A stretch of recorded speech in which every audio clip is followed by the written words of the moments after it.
Bonjour. L'embryologie médicale est une discipline de biologie médicale qui s'intéresse à l'embryon à partir des premières étapes nécessaires à la procréation jusqu'à l'accouchement. C'est une discipline indissociable de la génétique et des nouvelles thérapies tissulaires. Sur le plan didactique, l'embryologie médicale correspond à la biologie de la reproduction et à la biologie du développement. La biologie de reproduction s'intéresse aux phénomènes aboutissant à la formation de l'embryon ainsi que leur pathologie, tandis que la biologie du développement s'intéresse au développement de l'embryon et de ses pathologies. Le premier chapitre de la matière embryologie 1 concerne la biologie de la reproduction. Puis, le deuxième chapitre s'intéresse à la biologie du développement précoce.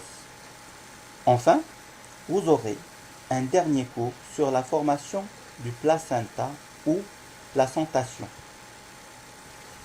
Dans l'actuel chapitre, le premier cours s'intéresse à la formation des spermatozoïdes et des ovocytes. Le deuxième cours vous parlera de la formation de l'embryon, dont l'événement majeur est la fécondation. Pour des raisons pratiques, j'ai préféré intégrer des événements de développement embryonnaire précoce dans ce premier chapitre. Ce sont la phase préimplantatoire et l'implantation embryonnaire. Ce premier chapitre d'embryologie 1 est un préalable incontournable pour comprendre et réaliser des interventions médicales comme les explorations spermatiques, principalement le spermogramme, le spermocytogramme et le TMS, le recueil des complexes cumulo-ovocytaires, l'exploration génétique de l'infertilité du couple, la congélation des gamètes et des tissus gonadiques, la fécondation in vitro et la culture embryonnaire, la biopsie embryonnaire et le diagnostic génétique préimplantatoire et le transfert embryonnaire.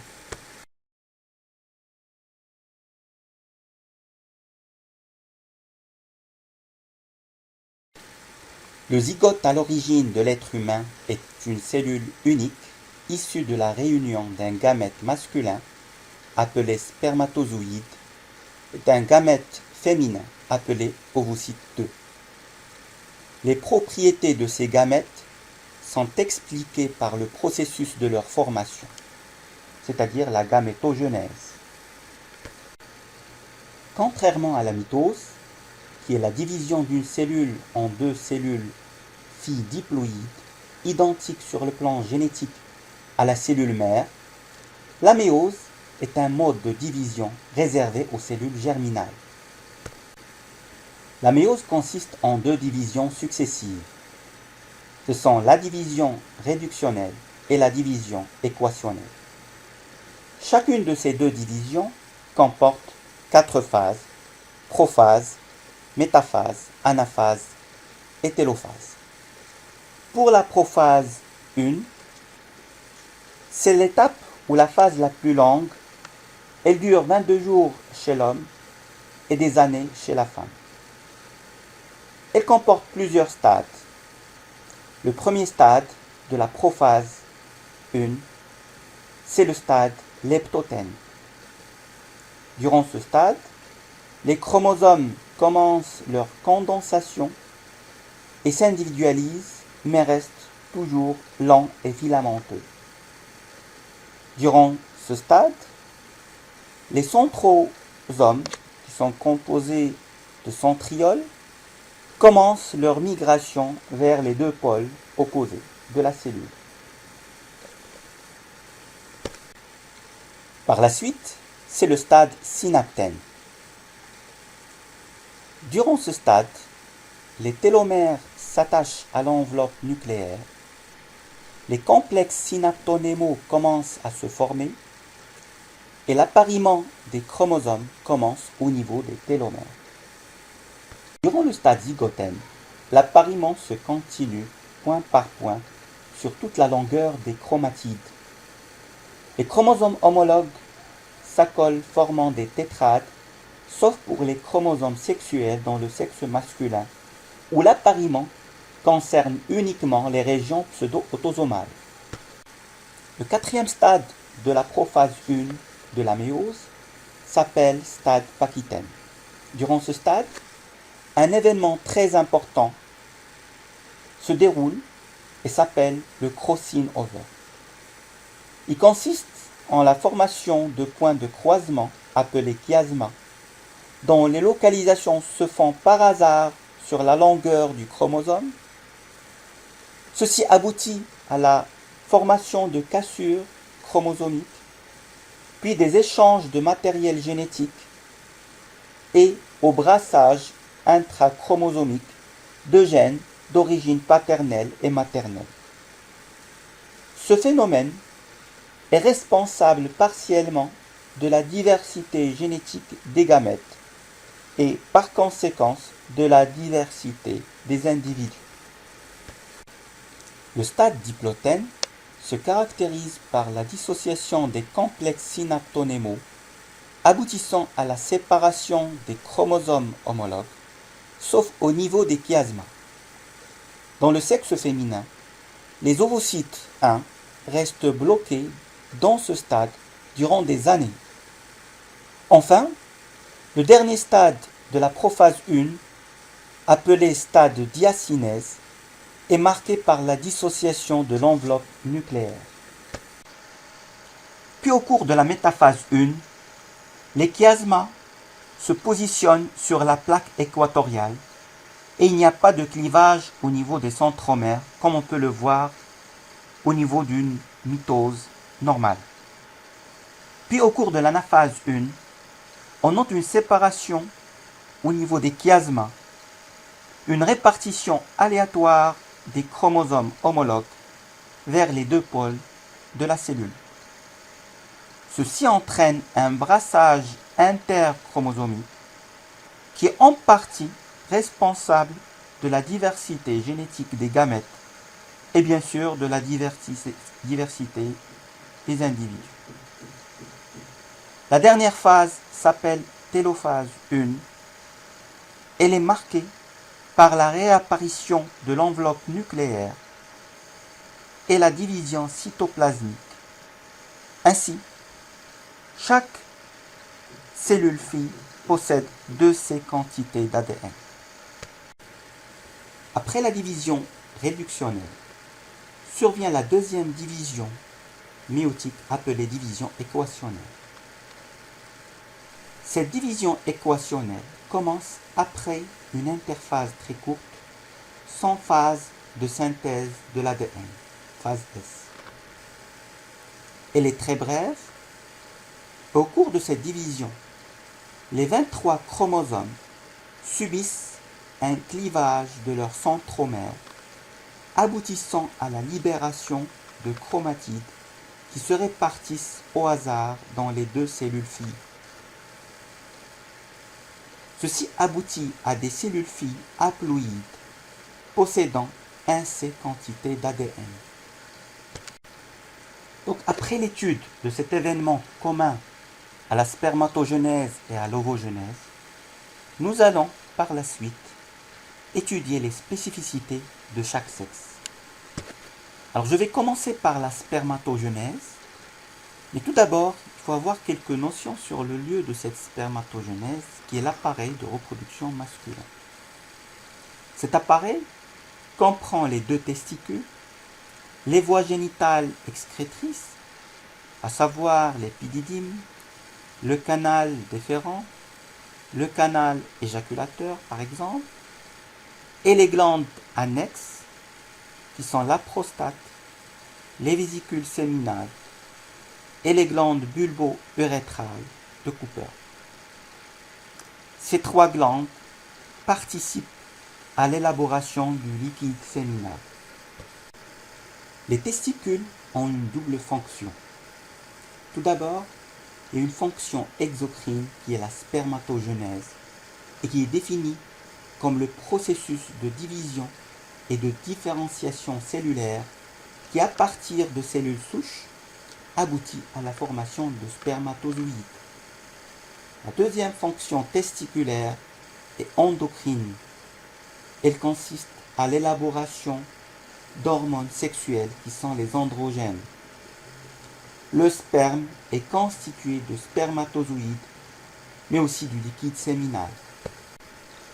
Sur ce schéma d'une coupe sagittale du pelvis chez l'homme, nous pouvons observer les testicules localisés au niveau des bourses. Chaque testicule est surmonté par un épididyme qui se continue par un canal qu'on appelle le canal déférent, qui remonte au niveau du pelvis, qui contourne la vessie et qui se jette au niveau de la partie postérieure ou de la face postérieure de la prostate. Il accueille une vésicule séminale. Les deux structures vont former le canal éjaculateur qui perfore le tissu prostatique et qui se jette au niveau de l'urètre prostatique. Alors nous allons commencer bien sûr par les testicules qui sont les éléments les plus importants de cet appareil de reproduction masculin. Alors, sur ce schéma d'une coupe de testicules, nous pouvons observer cette capsule schématisée en vert qu'on appelle l'albuginée et qui est épaisse et riche en fibres de collagène qui permet une résistance au choc et au traumatisme et qui contient le tissu testiculaire qui est fragile. Alors, ce parenchyme testiculaire est découpé par des travées fibreuses qui se dirigent vers le hile du testicule et qui découpent ce tissu en plusieurs lobules. Dans chaque lobule, on va trouver 1 à 4 tubules séminifères qui sont le siège de la spermatogenèse. Enfin, nous pouvons observer cette structure qui chapeaute le testicule qu'on appelle l'épididyme. Là, il ne s'agit pas de schéma, mais il s'agit d'une vraie coupe histologique qui passe à travers le testicule et l'épididyme et qui est colorée par un colorant qui s'appelle le trichrome de Masson au bleu d'aniline. Alors sur cette image, nous pouvons observer cette capsule qui s'appelle l'albuginée, qui est colorée en bleu, vu sa richesse en fibres de collagène, et qui délimite le tissu testiculaire coupé. Nous pouvons aisément observer les différents tubules séminifères qui possèdent tous une lumière centrale. En haut de l'image, nous observons l'épididyme avec un seul canal épididymaire qui est très contourné et qui est coupé avec toujours la présence de lumière au niveau du canal épididymaire. Voici une image histologique de tube ou tubule séminifère coupé.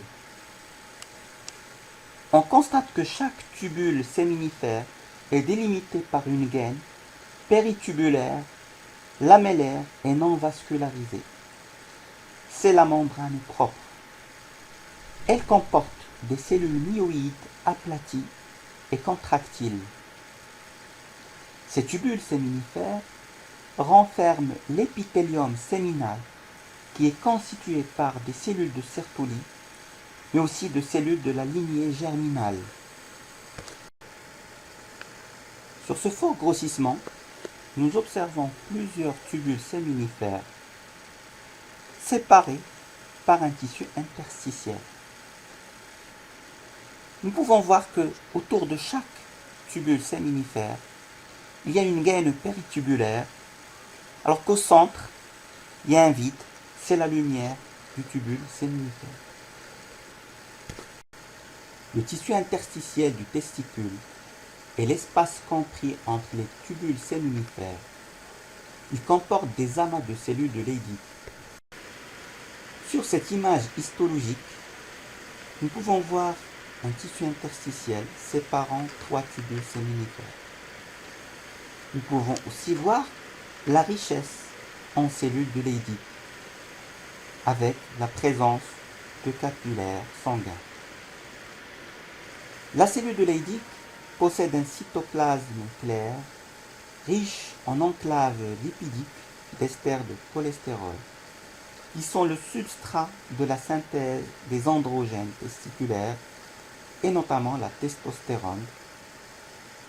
Cette synthèse se fait sous la stimulation de l'hormone antéhypophysaire LH. Donc, après les tubules séminifères qui sont le lieu de la spermatogenèse, nous allons nous intéresser aux voies excrétrices. Dans ces voies, on va distinguer les voies excrétrices intratesticulaires des voies excrétrices extratesticulaires. Alors, on va commencer par les tubes droits. Chaque tube séminifère se continue avec un tube droit qui est très court et étroit. Puis, au niveau du hile du testicule, on retrouve un corps fibreux, dense, riche en fibres de collagène, qui est le siège d'un réseau canaliculaire anastomosé en labyrinthe.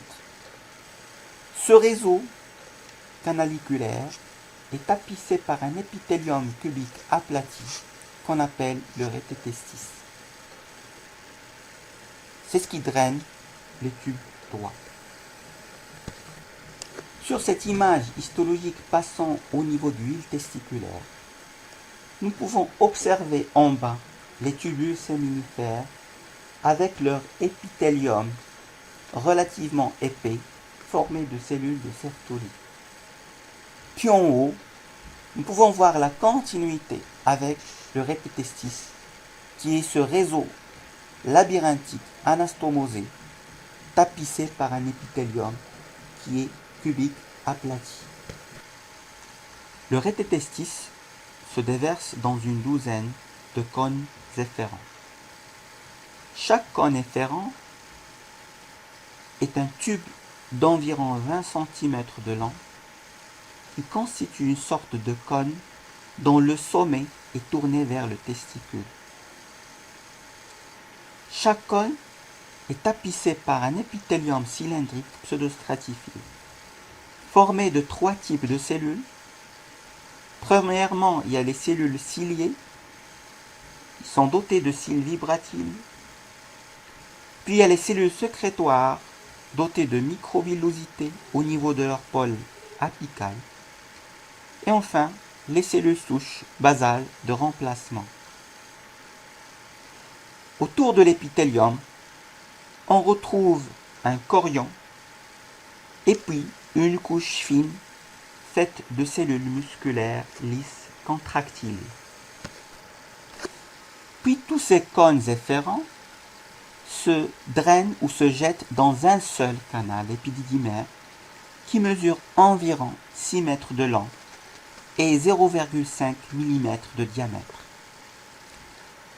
Ce canal épididymaire se retrouve dans une structure qui s'appelle l'épididyme, qui est une formation coiffant la face supéro-postérieure du testicule. Elle mesure 5 cm de long. Elle est formée de trois parties, une tête supérieure, un corps et puis une queue au niveau inférieur qui est plus effilée. Sur cette image, il s'agit d'une coupe histologique du canal épididymaire. Nous pouvons voir en haut la lumière qui comporte plusieurs spermatozoïdes. Puis, on retrouve l'épithélium épididymaire qui est de type pseudostratifié prismatique, O, comportant essentiellement des cellules basales et des cellules principales. Ces cellules principales comportent des stéréocils qui ne sont pas des cils vibratiles. Ils comportent aussi des grains de sécrétion et des lysosomes. Sous l'épithélium, on retrouve un chorion. Il faut savoir aussi que ce canal épididymaire est entouré par une couche musculaire lisse qui va s'épaissir progressivement. Après ces brèves notions sur l'appareil de reproduction masculin, nous allons rentrer dans le vif du sujet. La spermatogenèse est marquée par une dualité cellulaire de l'épithélium séminal. C'est la cellule de Sertoli et les cellules de la lignée germinale. Nous allons commencer par l'étude de cette cellule de Sertoli. Morphologiquement, la cellule de Sertoli se présente comme une grande cellule pyramidale et allongée. C'est une cellule qui émet des prolongements cytoplasmiques qui déterminent deux compartiments cellulaires au niveau de l'épithélium séminal. Le premier compartiment est basal et c'est là où logent les spermatogonies et les spermatocytes 1. Et puis, le deuxième compartiment est à proximité de la lumière, on l'appelle le compartiment adluminal. Il contient les autres cellules de la lignée germinale. Là, il s'agit d'un schéma de l'histologie de l'épithélium séminal. Nous pouvons voir cette cellule de Sertoli qui est très allongée, qui prend toute la hauteur de l'épithélium séminal, avec son noyau ovoïde encoché et schématisé en rouge. Nous pouvons aussi constater que chaque cellule de Sertoli émet des prolongements qui s'associent aux cellules de Sertoli voisines, avec la présence de complexes de jonction. Les cellules de Sertoli montrent des dépressions au niveau de leur cytoplasme où vont loger les différentes cellules de la lignée germinale.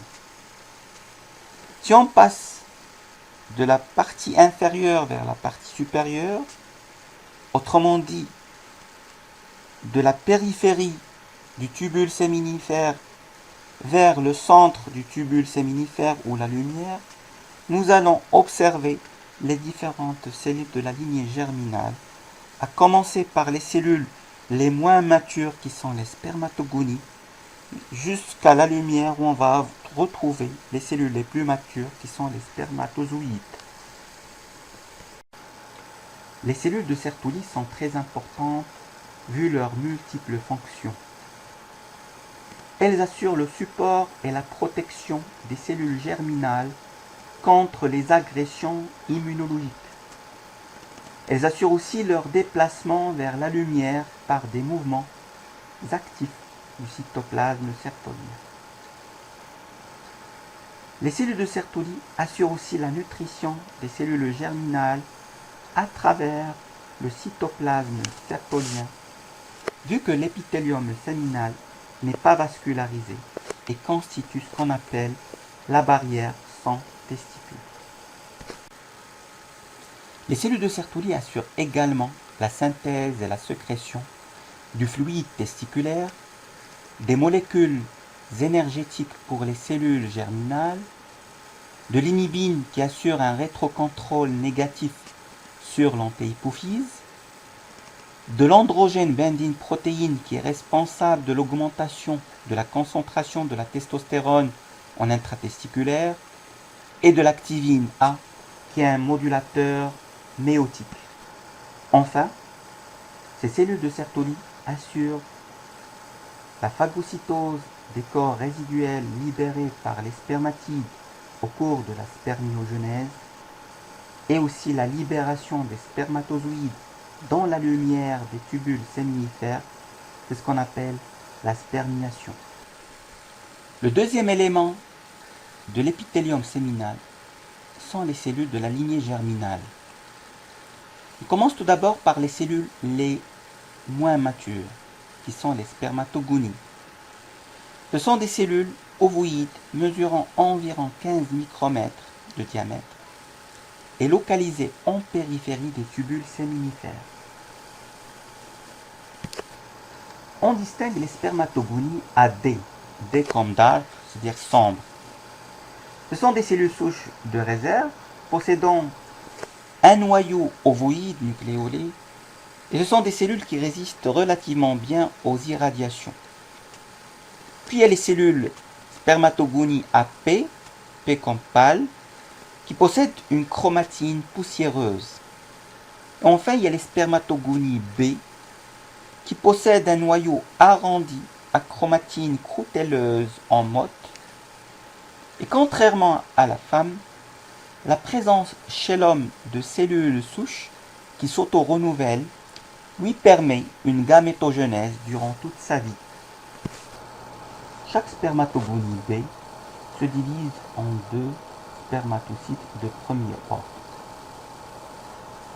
Puis chaque spermatocyte de premier ordre, ou spermatocyte 1, subit d'abord une croissance cytoplasmique pour atteindre une dimension de 25 micromètres,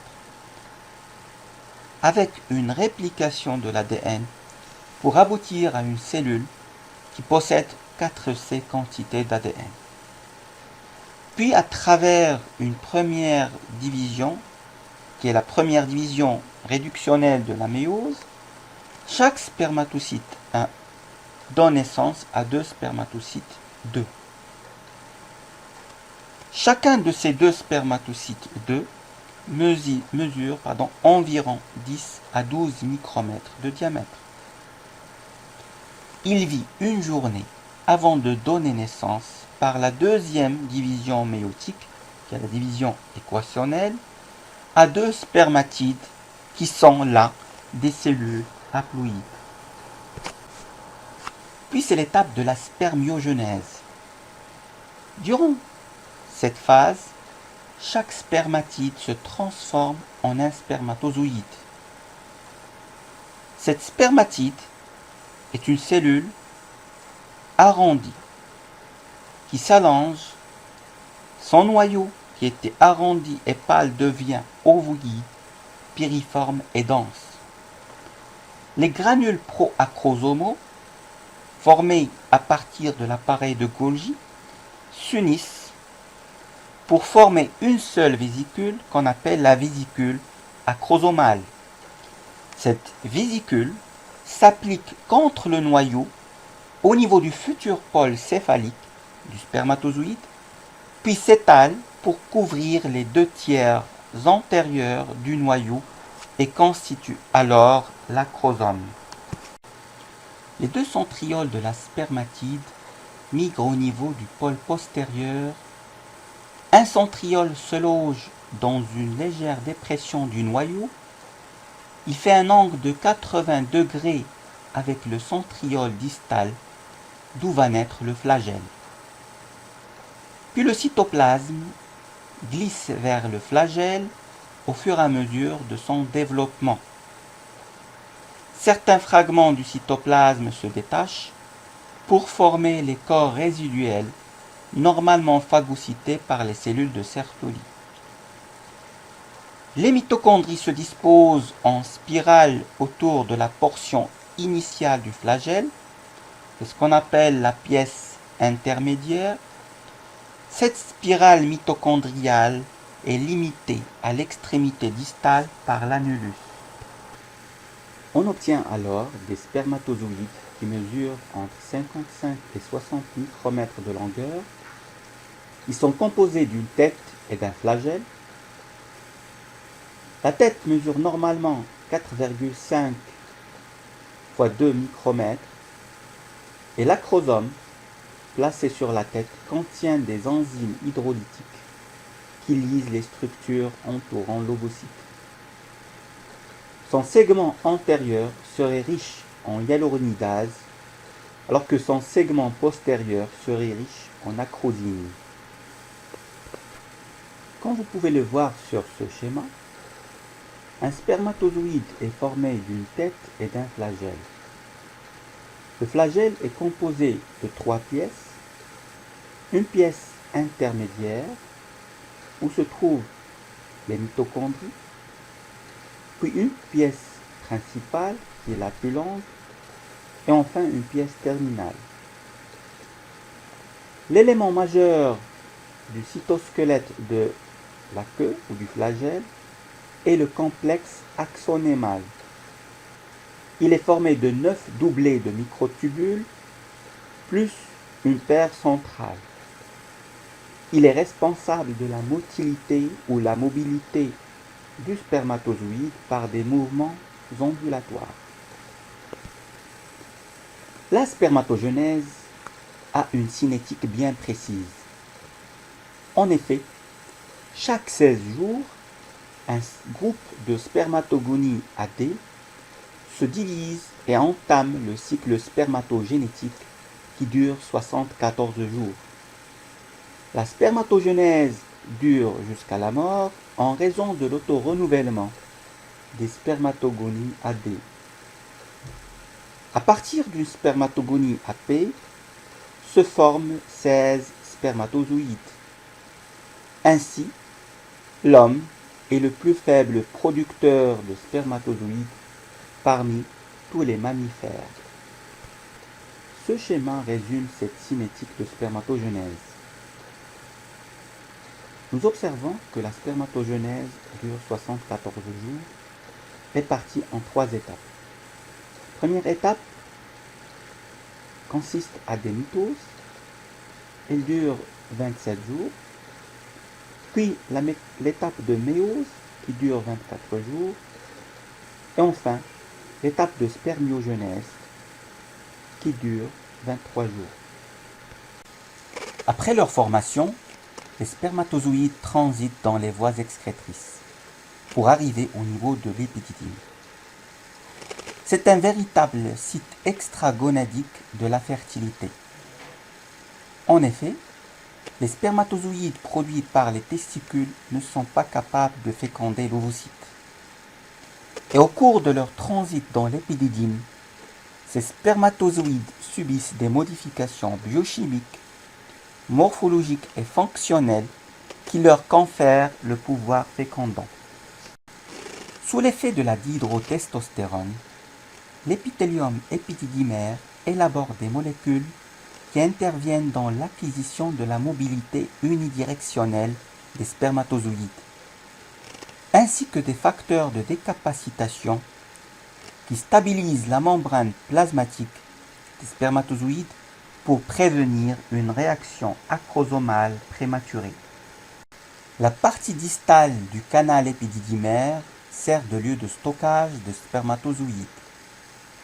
Au cours du réflexe éjaculatoire, impliquant le système nerveux végétatif, les spermatozoïdes sont émis par des contractions de la musculeuse, surtout du canal déférent.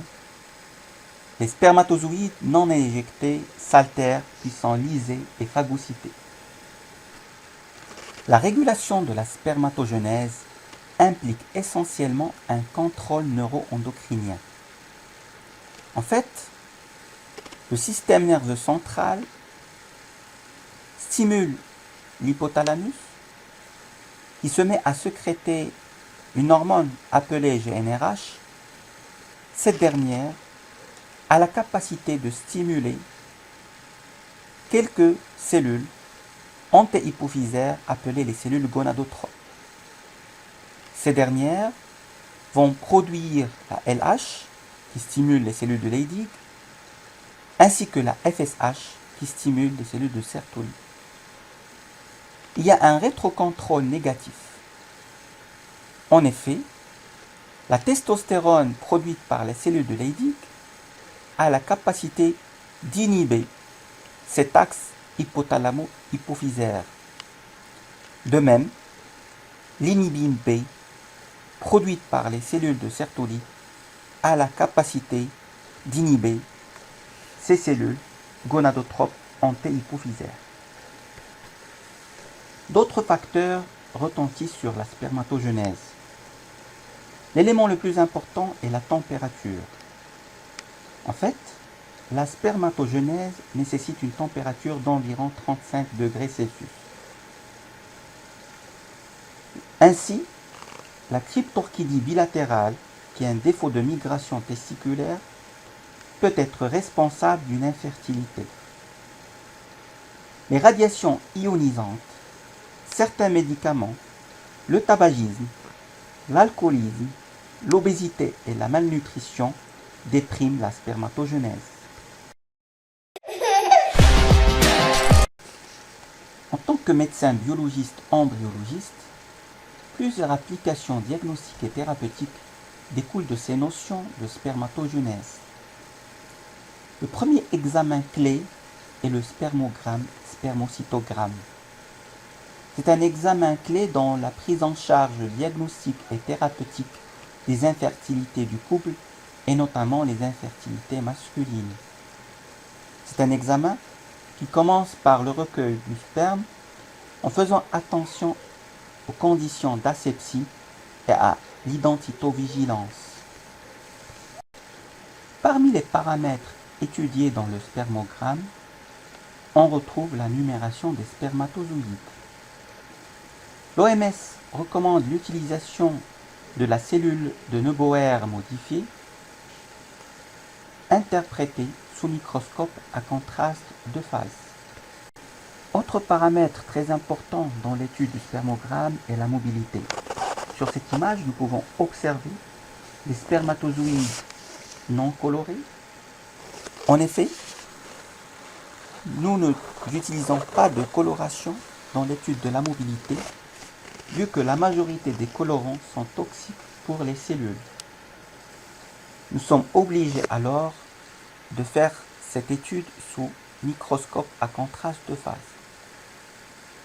Sur les prochaines diapositives, nous allons observer tout d'abord une vidéo montrant des échantillons avec une mobilité normale des spermatozoïdes, puis sur la deuxième vidéo, des échantillons avec une mobilité altérée.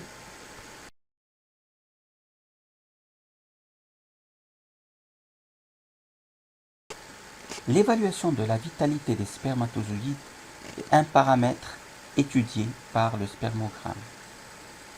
Plusieurs techniques sont possibles, mais la technique la plus utilisée est la réalisation d'un frottis avec une coloration d'éosine-nigrosine.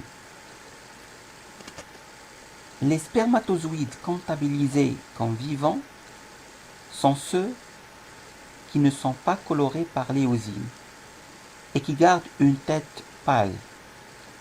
Par contre, tous les spermatozoïdes partiellement ou totalement colorés en rose par l'éosine sont considérés comme des spermatozoïdes non vivants. Selon les normes de l'OMS, un spermogramme normal répond aux normes suivantes. Un volume de l'éjaculat entre 1,5 et 6 ml. Un pH entre 7,2 et 8. Une viscosité, c'est-à-dire une liquéfaction complète 1 heure après l'éjaculation. Des spermatozoïdes en nombre supérieur à 15 millions par millilitre et à 39 millions par éjaculat. Une mobilité à 2 heures après l'éjaculation avec une mobilité totale supérieure à 40% et une mobilité progressive unidirectionnelle supérieure à 32%. Une vitalité supérieure à 58%, une morphologie normale supérieure à 4%. Et puis, un taux de leucocytes qui est inférieur à 1 million par millilitre. Les spermatozoïdes peuvent être le siège de nombreuses anomalies morphologiques. On parle de spermatozoïdes déformés. Ces anomalies peuvent concerner la tête, ce sont les anomalies les plus graves, mais aussi la pièce intermédiaire ou la pièce principale du flagelle. Un autre test très important est le TMS ou test de migration-survie. Il consiste essentiellement à la centrifugation d'un échantillon du sperme sur un gradient de densité discontinu. Il a un double intérêt, diagnostique et thérapeutique.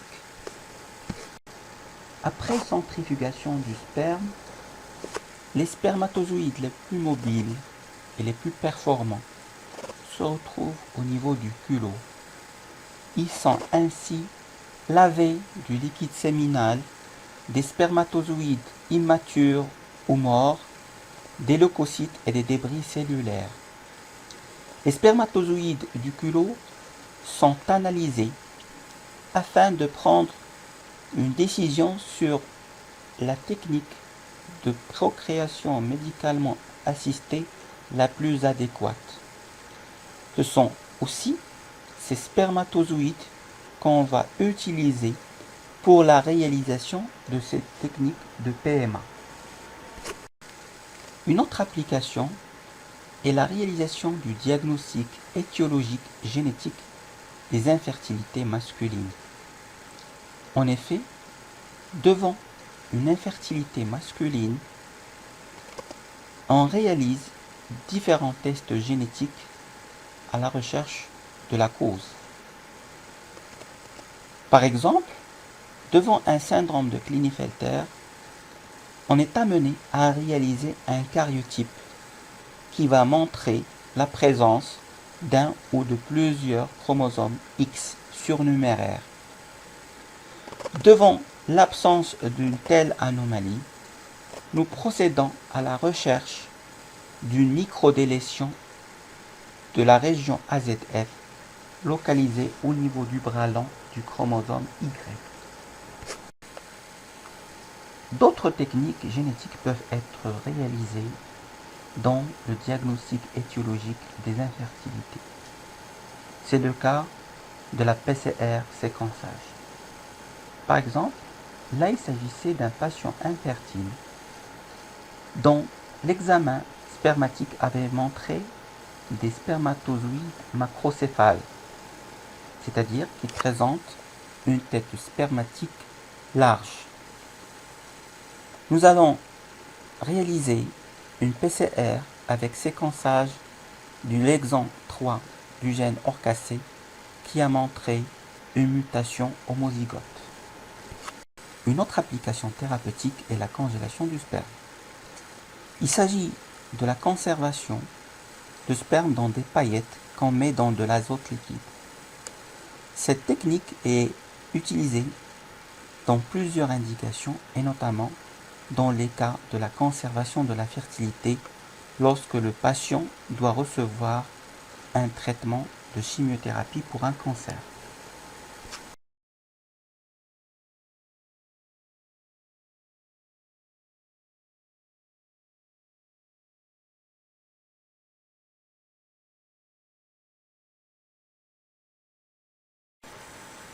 L'étude de l'ovogenèse passe par l'acquisition de connaissances sur l'appareil génital féminin.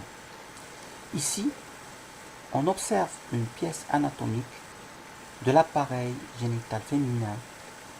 On peut observer un utérus avec son corps et son col, le vagin qui se trouve au niveau de la partie inférieure de l'image, et puis sur les deux côtés, nous observons les annexes avec de chaque côté un ovaire et une trompe de Fallope. Voici une coupe histologique d'un ovaire qui montre les différentes structures de cet organe. Au centre, nous observons une région qui est riche en structures vasculaires et qu'on appelle la médullaire.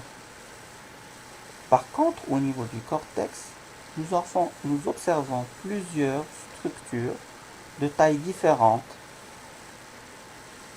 arrondies, qui sont en fait des follicules de tailles différentes.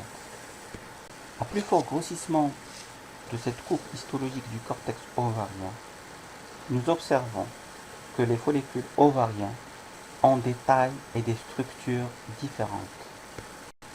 Le premier événement de cette folliculogenèse fait intervenir des petits follicules assez nombreux qui s'appellent les follicules primordiaux.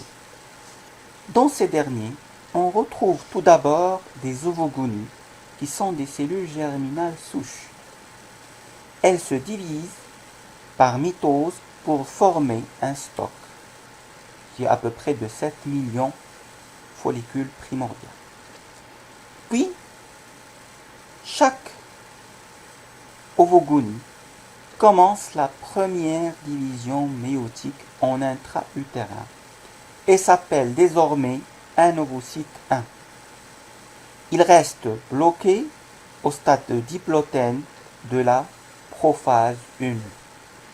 Le stock des follicules primordiaux est alors fixé dès le 5e mois de la vie intra-utérine.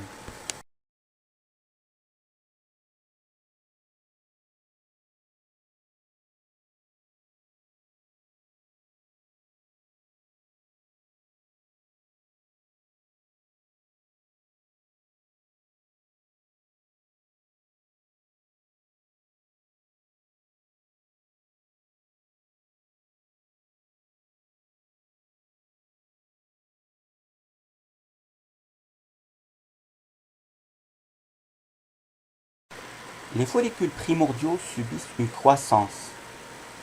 À la puberté, il y a démarrage de l'activité cyclique de l'hypothalamus.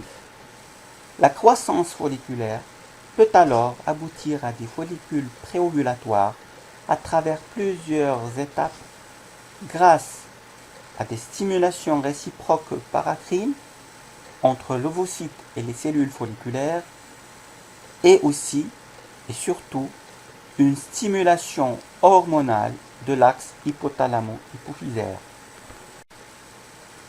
Donc la croissance des follicules commence par un follicule primordial. De rares follicules primordiaux peuvent se développer pour aboutir à des follicules matures. Au cours de cette croissance, ce follicule primordial va donner tout d'abord un follicule primaire, puis un follicule secondaire, puis un follicule antral qui va donner à la fin un follicule de De Graaf ou follicule préovulatoire ou follicule mature. Un follicule primaire mesure en moyenne 80 micromètres de diamètre. Il présente une seule assise de cellules folliculaires cubiques entourées par la membrane de Slavjanski. Puis les follicules primaires qui continuent leur développement vont donner des follicules secondaires. Dans ces derniers, les cellules folliculaires expriment des récepteurs à la FSH et prolifèrent pour constituer la granulosa. L'ovocyte, qui est là un ovocyte de type 1, s'agrandit et sécrète les glycoprotéines sulfatées de la zone pellucide, qui sont les ZP1, ZP2, ZP3 et même ZP4 dans l'espèce humaine. Cette zone pellucide sépare l'ovocyte 1 des cellules folliculaires de la granulosa. Puis, la membrane de Slavjanski se transforme en deux éléments, une thèque interne cellulaire qui possède des récepteurs à la LH et une thèque externe fibrovasculaire. Cette coupe histologique du cortex ovarien montre aussi bien des follicules primaires que des follicules secondaires pleins. On reconnaît les follicules primaires par la présence d'une seule couche de cellules folliculaires, alors que les cellules ou les follicules secondaires sont plus gros, ils sont entourés par plusieurs couches de cellules folliculaires, ce qu'on appelle la granulosa, et on remarque la présence d'une fine couche colorée en bleu sur cette coupe qui correspond à la zone pellucide. Puis, si le follicule secondaire plein continue son développement, il va donner naissance à un follicule antral. Ce dernier est caractérisée par l'apparition des corps de Cole externes qui renferment un contenu lipidien. Des récepteurs à l'hormone LH apparaissent au niveau des cellules de la granulosa. Sur cette image histologique, nous constatons l'apparition de plusieurs petites cavités appelées corps de Cole-Exner au niveau d'un follicule préantral. Puis ces corps de Cole-Exner fusionnent en une seule cavité qu'on appelle l'antrome, aboutissant à la formation du follicule mature préovulatoire de 2 grammes. Ce dernier mesure 2 à 3 cm de diamètre et comporte un ovocyte mesurant entre 120 et 150 micromètres. La couche des cellules folliculaires située en bordure de la cavité s'appelle la membrana granulosa. Celle qui entoure l'ovocyte s'appelle la corona radiata. Sur cette image, nous observons un follicule préovulatoire de 2 grammes. Il est marqué par la présence d'une seule cavité appelée antrome qui a une taille relativement importante. On remarque également la présence d'un ovocyte de type 1 entouré par des cellules folliculaires formant ce qu'on appelle la corona radiata. La zone de contact avec la surface ovarienne est très mince et s'appelle stigma. Le follicule mature de 2 grammes est le siège de l'ovulation. Elle survient normalement en mi-cycle. Elle est déclenchée par une décharge de l'hormone LH survenant 36 heures avant l'ovulation. Cette décharge entraîne la rupture du follicule au niveau du stigma. Parallèlement, la première division méiotique de l'ovocyte 1 s'achève avec l'expulsion du premier globule polaire et l'apparition de l'ovocyte 2 qui se bloque en métaphase de la division équationnelle de la méiose. L'ovocyte 2 est alors expulsé et capté par le pavillon de la trempe. Il se produit au niveau cytoplasmique des modifications biochimiques favorisant la fécondation. L'ovocyte 2 est riche en organites et en réserves énergétiques pouvant assurer, en cas de fécondation, un développement embryonnaire avant l'implantation. L'ovocyte 2 est dépourvu de centriole. Après l'ovulation survient la phase lutéale, qui est marquée par la présence du corps jaune. Lors de l'ovulation, un saignement minime survient lors de la rupture en surface de l'ovaire. Le sang répandu à l'intérieur du corps jaune forme un caillot qui est progressivement envahi par un tissu conjonctif. À droite de l'image, nous observons une trempe de Fallope coupée transversalement. Nous pouvons voir la lumière festonnée de la trempe. À gauche de l'image, nous observons l'ovaire. Sur cet ovaire, nous observons 2 corps jaunes, ce qui est un événement rare dans l'espèce humaine. En absence de gestation, le corps jaune persiste 14 jours. On l'appelle ainsi le corps jaune périodique. En cas de gestation, il persiste pendant les 3 premiers mois de la grossesse sous l'effet de l'HCG placentaire. On l'appelle ainsi le corps jaune gestatif. Après involution, le corps jaune se transforme en tissu fibreux dense appelé corpus albicans. Mais la plupart des follicules qui ont débuté leur croissance subissent une involution. Les follicules jeunes disparaissent sans laisser de traces. Par contre, les follicules cavitaires subissent une atrésie. La régulation de la folliculogenèse met en jeu des interactions des gonadotrophines hypophysaires et des stéroïdes ovariens. La sécrétion pulsatile de GnRH au niveau hypothalamique est indispensable à la sécrétion de FSH et de LH. Le processus d'ovogénèse se déroule suivant un cycle d'environ 4 semaines. Le cycle menstruel est composé de 3 phases. La première phase est appelée phase folliculaire. Cette dernière commence au premier jour des menstruations. Pendant cette phase, la FSH stimule le développement des follicules et notamment du follicule dominant sélectionné pour l'ovulation. On note une production d'œstrogène au cours de la phase folliculaire.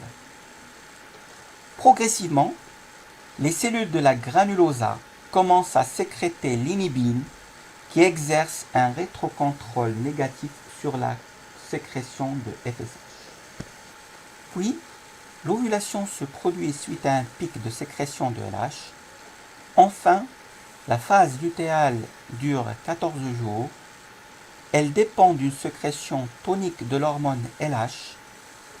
Au cours de cette phase, une sécrétion importante d'estradiol et de progestérone par les cellules lutéinisées prépare le tractus génital féminin à une éventuelle implantation embryonnaire.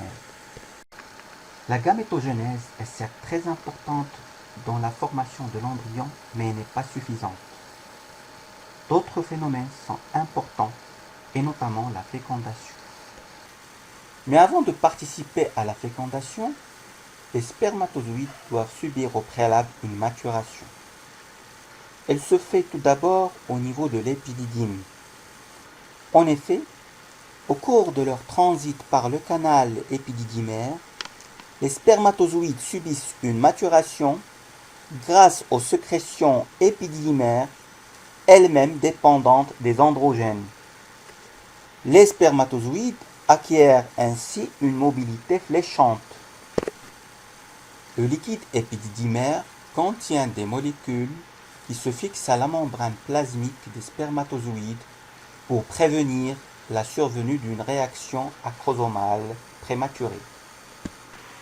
La maturation se continue au niveau du tractus génital féminin via une capacitation des spermatozoïdes.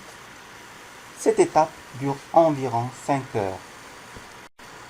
Des modifications membranaires entraînant une hypermobilité des spermatozoïdes favorisent leur passage à travers le mucus cervical. Ce dernier est sous forme d'un réseau de filaments dont la perméabilité est maximale en périovulation. Les spermatozoïdes parcourent environ 15 cm en quelques minutes à quelques heures en bravant le contre-courant du fluide tubaire. Avant la rencontre des gamètes, le nombre des spermatozoïdes passe de plusieurs millions à quelques centaines au niveau de l'ampoule de la trempe. Les spermatozoïdes y survivent entre 2 et 5 jours, notamment au niveau des glandes cervicales. À ce niveau, l'ovocyte est entouré par des cellules de la corona radiata qui sont liées par une matrice extracellulaire riche en acide hyaluronique. Le spermatozoïde possède sur sa membrane une enzyme appelée hyaluronidase qui peut disperser les cellules de la corona radiata. L'ovocyte est entouré par la zone pellucide formée par des glycoprotéines sulfatées ZP1, ZP2, ZP3 et ZP4. Le spermatozoïde se lie à cette zone pellucide. Sur la glycoprotéine ZP3, les acides aminés en position 332 et 334 sont des sérines liées à un oligosaccharide, le N-acétylglucosamine. Cette région varie d'une espèce à une autre, alors que le reste de la protéine est stable. Ceci explique le fait que la fécondation est impossible entre des espèces différentes. La membrane plasmatique des spermatozoïdes comporte des récepteurs de ZP3 surtout la bêta-galactosyltransférase. Puis, au niveau du spermatozoïde, la liaison ligand-récepteur active des voies de signalisation intracellulaire aboutissant à ce qu'on appelle une réaction acrosomale. Cette dernière consiste en une fusion en plusieurs points de la membrane acrosomale externe avec la membrane plasmique sous-jacente. Le contenu de l'acrosome est alors exocité. La membrane interne de l'acrosome est alors exposée. Il s'ensuit une deuxième liaison entre l'acrosine portée par la membrane interne de l'acrosome et des résidus sulfatés de ZP2. Les enzymes hydrolytiques de l'acrosome entraînent une digestion locale de la zone pellucide. Quand le spermatozoïde arrive dans l'espace périvitellin, il s'immobilise tangentiellement en contact de l'ovocyte. La membrane plasmique de la région post-acrosomale porte des molécules comme la fertiline, la fibronectine, qui se lient à des intégrines de la membrane ovocytaire. La liaison et la fusion des membranes cellulaires des deux gamètes permettent l'entrée de tout le spermatozoïde dans le cytoplasme ovocytaire. Ceci entraîne une augmentation du calcium dans le cytoplasme qui était stocké dans le réticulum endoplasmique lisse et une exocytose des granules corticaux déversés dans la zone pellucide afin d'éviter une polyspermie. Cette liaison des deux membranes plasmiques entraîne une activation de cascades de signalisation intracellulaire. Ceci entraîne l'achèvement de la deuxième division méiotique et la formation de deux cellules filles de taille inégale avec élimination du deuxième globule polaire et formation du pronucléus féminin. Le noyau du spermatozoïde se décondense et forme le pronucléus masculin. Les deux pronucléi migrent de la région corticale vers le centre du zygote sans se mélanger. Le zygote se prépare ainsi à la première division de segmentation. Les mitochondries du spermatozoïde qui pénètrent dans l'ovocyte sont entièrement exclues. Ce schéma résume les différentes étapes de la fécondation. Tout d'abord, les spermatozoïdes refoulent les cellules folliculaires. Puis, un spermatozoïde se lie à une molécule ZP3 de la membrane pellucide. Ceci entraîne la réaction acrosomale. Puis, les deux membranes plasmiques du spermatozoïde et de l'ovocyte fusionnent, entraînant la dépolarisation de la membrane ovocytaire avec une réaction corticale et l'achèvement de la deuxième division méiotique. On note une expulsion du deuxième globule polaire, puis le rapprochement des deux pronucléus masculin et féminin, avant de constater la formation du fuseau mitotique de la première division de segmentation. L'ensemble des phénomènes physiologiques que vous venez de voir représente les fondements d'un geste thérapeutique réalisé depuis des décennies par les biologistes embryologistes et qui a changé la vie de nombreux couples infertiles autour du monde. Il s'agit de la fécondation in vitro. Cette diapositive expose la fécondation in vitro conventionnelle, durant laquelle l'embryologiste récupère les complexes cumulo-ovocytaires ponctionnés par le gynéco-obstétricien. Il les met dans des boîtes de culture adaptées avec un milieu de culture approprié, en ajoutant les spermatozoïdes du mari sélectionnés par migration sur gradient de densité. ce qui représente l'équivalent d'une capacitation in vitro.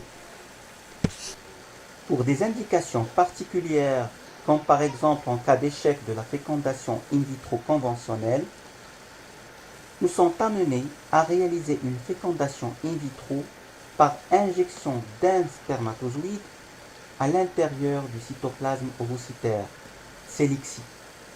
Cette technique a révolutionné la fécondation in vitro, mais nécessite un matériel complexe et coûteux.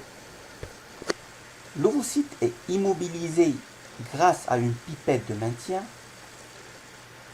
En utilisant une autre pipette beaucoup plus fine, on aspire un seul spermatozoïde qu'on choisit. Idéalement, il est mobile et de bonne morphologie, et on l'injecte à l'intérieur du cytoplasme de l'ovocyte, tout en évitant d'embrocher le fuseau chromosomique. La vidéo suivante vous expose de façon explicite cette technique.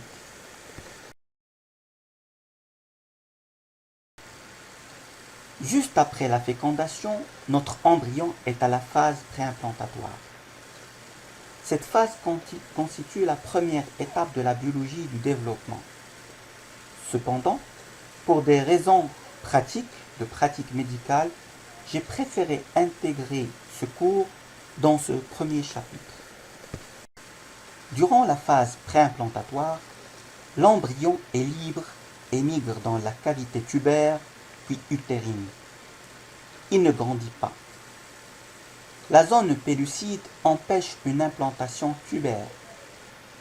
La migration du zygote se fait essentiellement grâce au flux du liquide tubaire généré par les cils vibratiles des cellules ciliées des troncs. À J1, on note le stade 2 blastomère. En fait, durant les 36 heures qui suivent la fécondation, les deux pronucléi migrent de la région corticale vers le centre du zygote sans se mélanger. Puis survient la première division de segmentation. Ces deux blastomères ne se divisent pas en même temps ni dans le même plan. On parle alors de clivage rotationnel.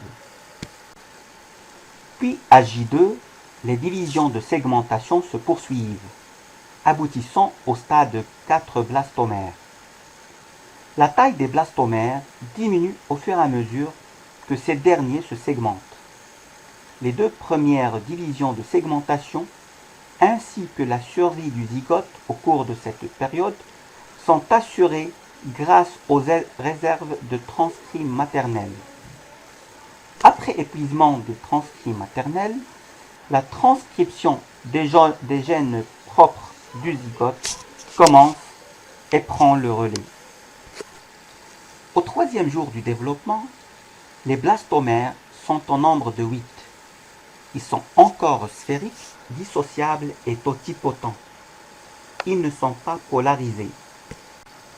À J4, l'embryon est au stade de compaction ou stade morula. Il prend un aspect externe lisse et compacté. Ceci est dû à une modification de la morphologie des blastomères. Ces derniers augmentent la surface de contact avec les cellules voisines, réduisant ainsi la taille des espaces intercellulaires. Les blastomères périphériques se polarisent et forment le trophectoderme, alors que la deuxième lignée des cellules de l'embryon est celle des cellules centrales qui forment la masse cellulaire interne. À J5, l'embryon est au stade de blastocyste. Il subit une cavitation. En effet, de l'eau pénètre et clive le trophectoderme de la masse cellulaire interne. Il se crée une cavité qui augmente de pression. C'est le blastocèle. La masse cellulaire interne est refoulée vers un côté qui constituera le pôle embryonnaire au contact du trophectoderme polaire. Le trophectoderme entourant le blastocèle est appelé trophectoderme mural. La fragilisation de la zone pellucide entraîne l'éclosion du blastocyste dont le diamètre passe de 150 à 250 micromètres. L'éclosion coïncide avec l'arrivée dans la cavité utérine. En absence de nidation, le blastocyste dégénère. Les connaissances accumulées sur la morphologie et les besoins normaux de l'embryon durant cette phase sont à la base de la culture embryonnaire in vitro. L'image correspond à un incubateur trigase dernière génération.